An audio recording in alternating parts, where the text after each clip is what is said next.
mark, Hotel Sierra, W7 question mark, Hotel Sierra, SM6OD5 for you only, over.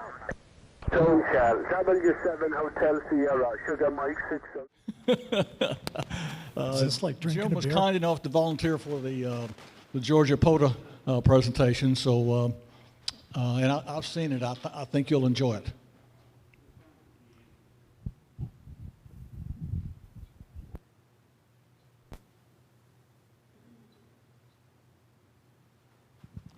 All right, thank you. Good evening, everybody. Jim Kaufman, Whiskey 4 India Uniform, W4IU. Been a member for well over a decade now, but I still don't know everybody, so I need to show up more often. All right, so today I'm going to talk about POTA. Probably most of you know about POTA. However, it's Parks on the Air, and one of the things that I didn't include, but I do want to bring out before I get into the minutiae about the Georgia Parks on the Air activity, is that in order to participate in this stuff, you need to sign up with Parks on the Air. It's real easy. You go to the website, parksontheair.com. You put in your call sign, a password, and that's it. You're in. So there are some advantages to that, and I'll discuss those in a second. So what's Georgia Parks on the Air? So it's an activity that we're going to try and activate at least 52 parks around the state of Georgia. These are specifically designated, and the idea is for us to get out there, right? It's an excuse to go out and play radio, just get outside. For those of you that have go boxes, test them out, blow the smoke out of the finals. Well, actually, no, keep the smoke in the finals, blow the dust out of the finals, that's the term. Just get on the air or make up your own excuse, but get out there and have fun. So the activators, there's two categories for this POTA event. There's activators and there's hunters. Activators are the ones that go out to the park, they set up in the park, and they're the ones that everybody else is trying to chase. Like I said, there's 52 parks. You need to sign up with Georgia Parks on the Air. It's highlighted down here in the bottom. And you can designate which park you want to attend.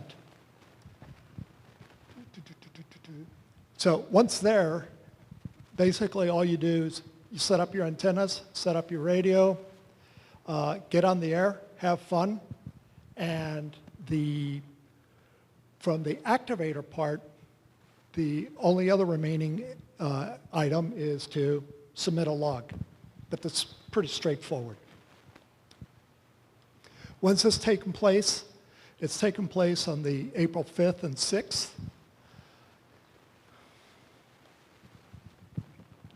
And so as I said earlier, activators can go out to any of the 52 parks. They're pre-designated.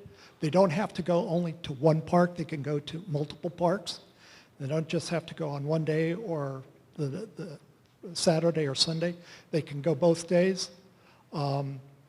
Depending on what your level of activity is, a desire to get out there and activate multiple parks, but it's okay if you just do one, or you do 2 or 3 the same day, and then the following day you do another 2 or 3. But you have to inform, or you have to designate yourself as to what category you're going to participate in. So we can either do it as a club, and I believe N1RBD, Richard, is heading up the POTA activities representing NARFL. NARFL will only be able to participate in one club. So whatever club that, or one park, whatever park that is, those that want to participate as NARFL representatives for the POTA, we all go out there, take our turns on the radio, rotate, radiate, and collect points. As individuals, we can go out and activate a park or we can activate multiple parks. So we just identify what we're going to be doing. It's either one, two parks, or multiple parks. And in terms of categories, there's only two power categories. There's QRP and low power. We're not trying to lug 150 watt linear amplifiers out there and cause their own aurora borealis. As far as modes are concerned, it's wide open, right? I've got phone, Morse code, and digital, but phone could be sideband, could be FM, digital can be FT8, FT4, PSK31, whatever, RTTY. So it's pretty flexible, and it's a lot of fun. I've activated a number of parks, not as many as I'd like to, but it's a lot of fun. So for those activating, there's various ways of participating. There are those that like to deal with mosquitoes, ants, and other critters, and they go out camping, set up a antenna while camping. There are those of us that just rather go out, set up in a pavilion, you set up your radios, throw a wire up in the tree, and you're off to the races. Or, I've done this a couple of times, is just drive up, erect the antenna, and make contacts. Now, as far as the hunters are concerned, those that are chasing the people that have actually gone out to the park, if you want to stay home, enjoy the air conditioning, the beverage, your nice operating station, that's probably the rest of us. We chase the people that are activating, but Parks on the Air makes it pretty simple for us, because the activators are indicating where they're going to be operating, at what times they're going to be operating, and other POTA chasers, when they hear these call signs, individuals' call signs, they'll go ahead and put them up in a spotting board. So it's real easy. You can sort this by band. You can sort it by mode.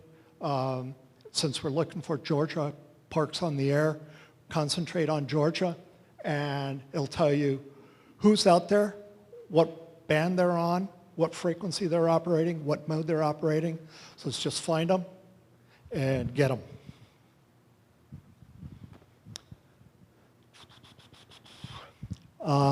Okay, so as I mentioned earlier, it's either low power or QRP, 100 watts max, and the WARC bands, as in with any contest, are not part of the are not included in the areas that we can operate. However, in terms of contacts, typically you work somebody on a band and that's it. Move on and try to find somebody else. Parks on the Air, Georgia Parks on the Air is pretty flexible. Let's say Bob is out there. Bob's activator. Sally's hunting. They make a contact on CW 40 meters. That counts as 1 point.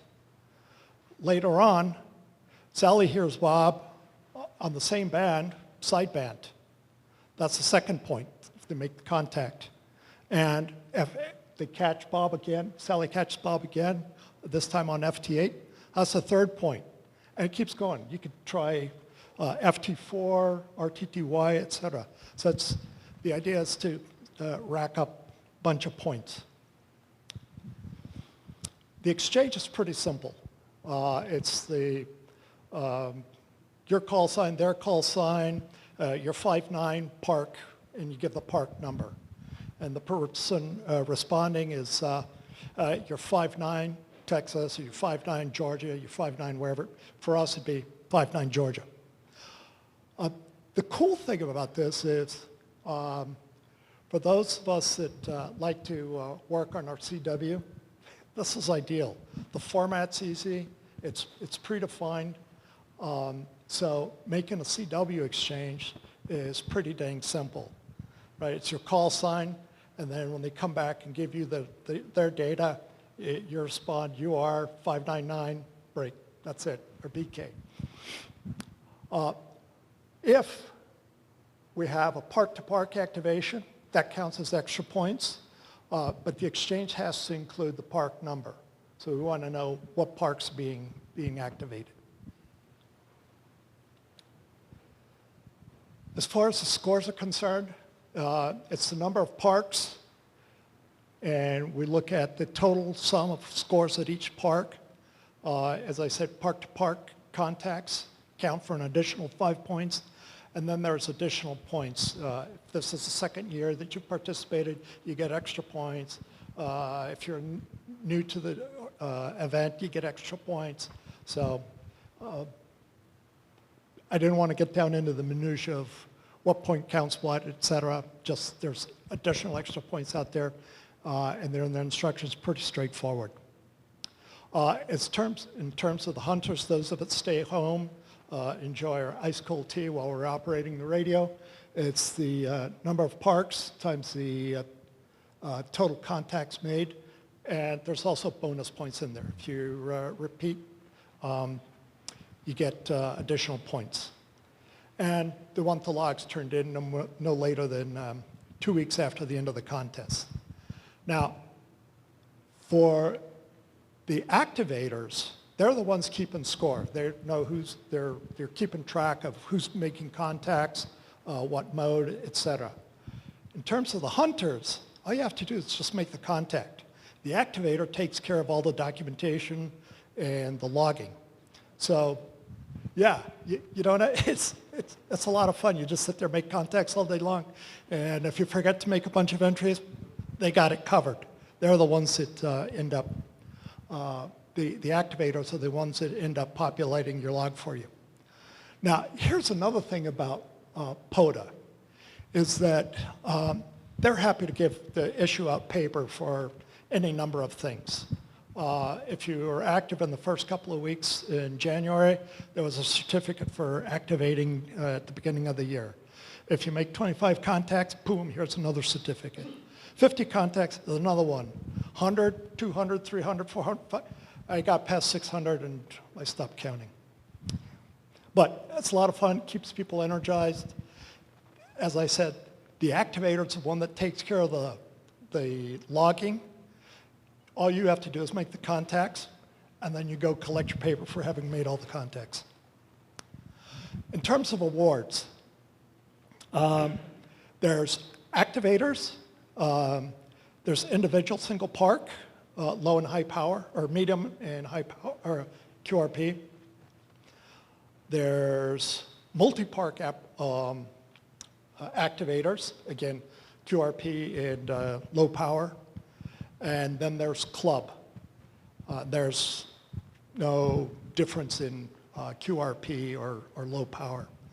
And then in terms of, and all of those are first, second, and third.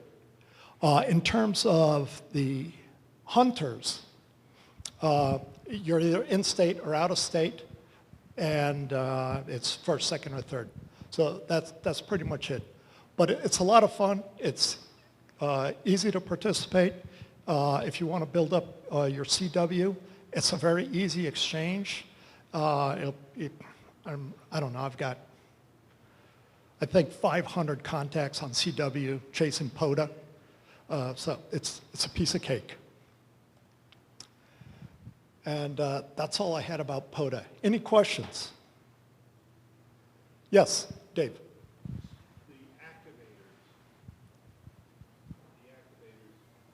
Go ahead. I'll repeat your question. The activators, what software are they using to do their logging? So the question was the activators, what software they're using. You can use any software you want. You can use M1NN. You can use N3JF, or whatever it is. Or pencil and paper, it doesn't matter. There's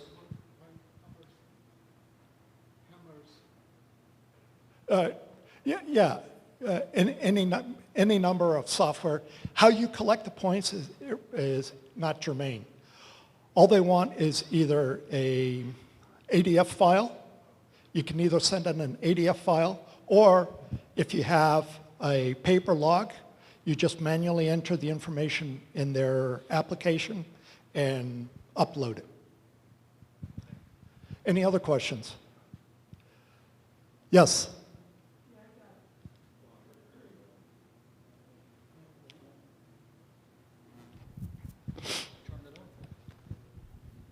Yeah, on the activator, you go to a site and you set up shop. Is there a minimum number of contacts you have to do to qualify? Is that park being activated? Very good question, and the answer is yes.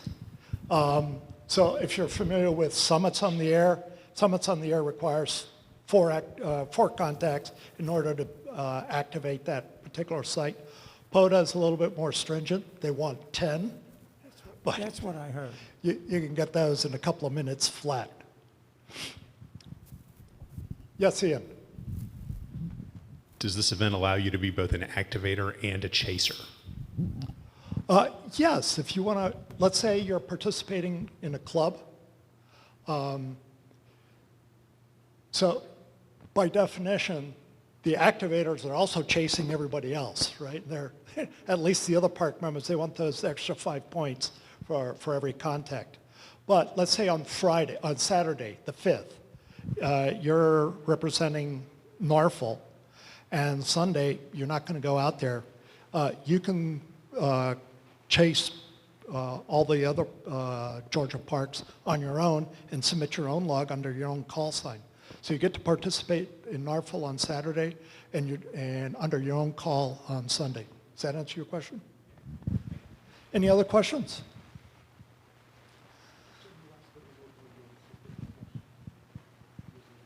On the remote, do you have any questions?